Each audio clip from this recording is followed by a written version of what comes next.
মধ্যপ্রাচ্যের চলমান সংঘাত নতুন করে আন্তর্জাতিক রাজনীতিকে জটিল করে তুলেছে। যুক্তরাষ্ট্র ও ইসরায়েলের যৌথ হামলায় ইরানের সর্বোচ্চ নেতা আলী খামেনিকে নিহত হওয়ার পর পরিস্থিতি আর উত্তপ্ত হয়ে ওঠে।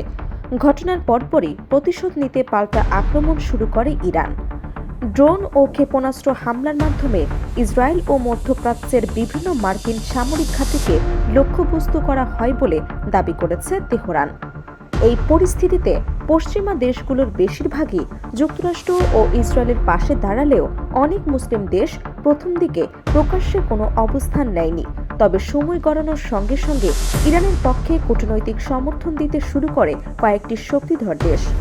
বিশেষ করে রাশিয়া, চীন এবং উত্তর কোরিয়া প্রকাশ্যে ইরানের প্রতি সমর্থন জানায় এবং মধ্যপ্রাচ্যের উত্তেজনা কমানোর আহ্বান জানান।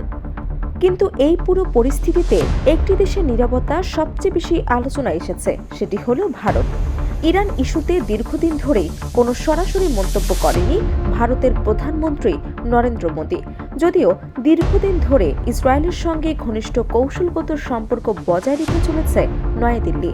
আন্তর্জাতিক বিশ্লেষকদের মতে প্রতিরক্ষা সহযোগিতা, প্রযুক্তি বিনিময় এবং গোয়েন্দা সমন্বয়ের মতো নানা কারণে ইসরায়েলের সঙ্গে ভারতের সম্পর্ক অত্যন্ত গুরুত্বপূর্ণ হয়ে উঠছে।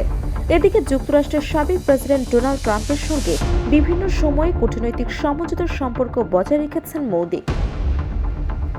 ফলে মধ্যপ্রাচ্যের এই সংঘাতে ভারত শুরুতে বেশ সতর্ক অবস্থান নিয়েছিল।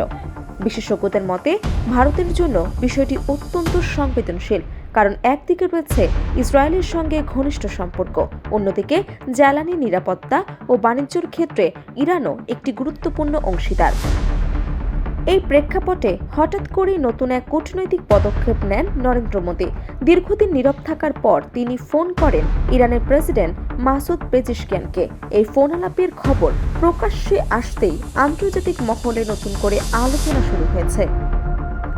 নিজের সামাজিক যোগাযোগ মাধ্যম এক্সে দেওয়া একটি পোস্টে মোদি জানান, তিনি ইরানের প্রেসিডেন্টের সঙ্গে মধ্যপ্রাচ্যের চলমান পরিস্থিতি নিয়ে বিস্তারিত আলোচনা করেছেন। কথোপকথনে তিনি সংঘাতের কারণে বেসামরিক মানুষের প্রাণহানিতে গভীর উদ্বেগ প্রকাশ করেছে। একই সঙ্গে তিনি বলেন, এই সংকটের সমাধান সামরিক পথ নয়, বরং কূটনৈতিক আলোচনার মাধ্যমেই সম্ভব। মোদি তার বার্তায় আরও উল্লেখ করেন যে ভারত সবসময় আঞ্চলিক শান্তি ও স্থিতিশীলতার পক্ষে, তাই উত্তেজনা কমাতে সংলাপ ও কূটনৈতিক সমাধানের পথ খোঁজার আহ্বান জানিয়েছে নয়াদিল্লি। বিশেষ করে মধ্যপ্রাচ্যে অবস্থানরত ভারতীয় নাগরিকদের নিরাপত্তা নিশ্চিত করা এখন ভারতের অন্যতম বড় অগ্রাধিকার। পাশাপাশি আরেকটি গুরুত্বপূর্ণ বিষয় সামনে এসেছে।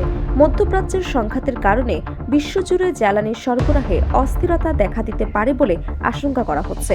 ফলে তেল ও গ্যাস সরবরাহ যাতে স্বাভাবিক থাকে এবং আন্তর্জাতিক বাণিজ্য বাধাগ্রস্ত না হয়, সেটিও নিশ্চিত করতে চায় ভারত সরকার। বিশ্লেষকদের মতে মোদির এই ফোন আলাপ কেবল কূটনৈতিক সৌজন্য নয়, বরং একটি কৌশলগত পদক্ষেপ।